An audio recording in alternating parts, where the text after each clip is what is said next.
Assalamualaikum warahmatullahi wabarakatuh. My name is Saima Astika and I'll be discussing post-war interventions towards agrarian reform. So, under Rojas administration, ang naging solusyon nila doon sa naiwan ng gera ay ang pag-aayos ng mga nasirang establishment at nagpatayo rin sila ng mga buildings. This administration also passed the Public Act number 34 or 70-30 sharing arrangement between tenants and landowners. Ibig sabihin, dapat yung landowners, yung pautang ng landowners sa tenants ay dapat mababa ang interest nito to 6% or less. Additionally, yung 70-30 sharing arrangement is yung 70% ay mapupunta doon sa taong naggasto sa pagtatanim at nagpagod doon sa pagtatanim. The government also attempted to redistribute hacienda lands to the small farmers who were sold lands. Under naman sa term ni former President Elpidio Corino, ang Land Settlement Development Corporation ay binuo para magpabilis yung mapalawak yung housing program para sa magsasaka.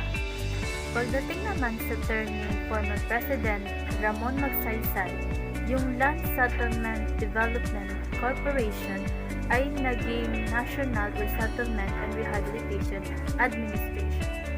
Napansin ni Ramon Magsaysay yung kahalagahan ng pagpupusyo doon sa land reform program. Kaya naisipan niya na i-convince yung Congress kasi majority doon sa Congress ay mga landed elites.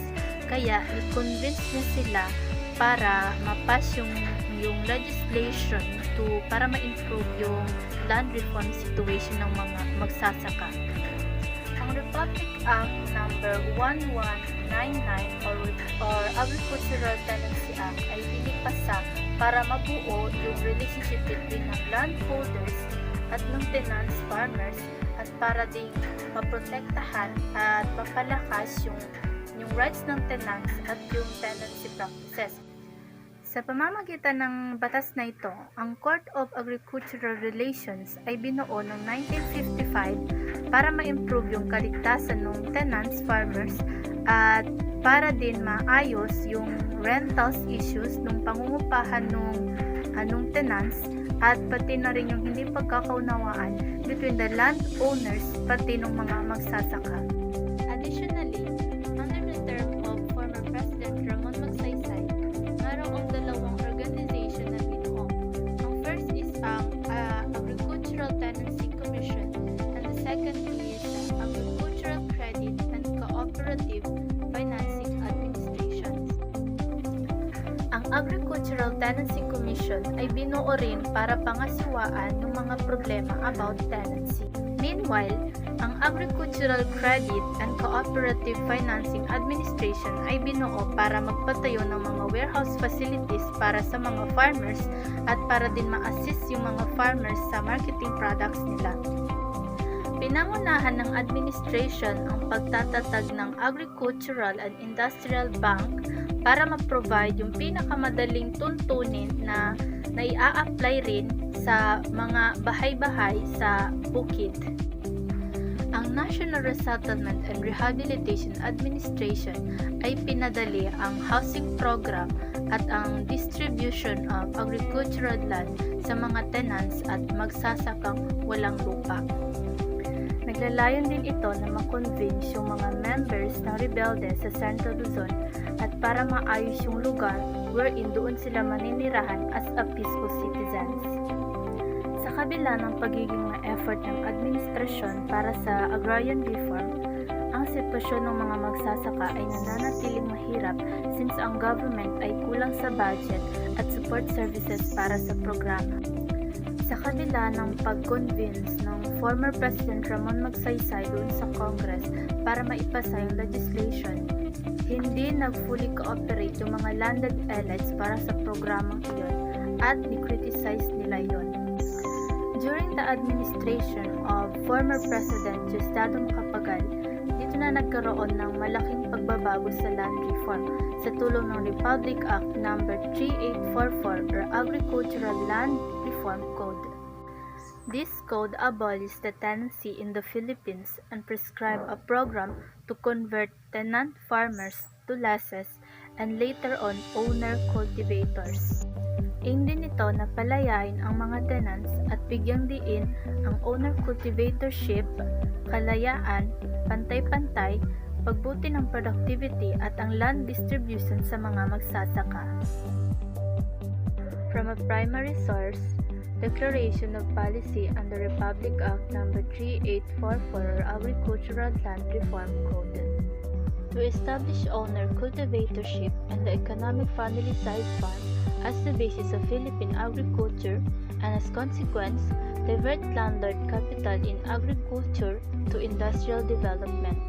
To apply all labor laws equally and without discrimination to both industrial and agricultural wage earners. To provide a more vigorous and systematic land resettlement program and a public land distribution.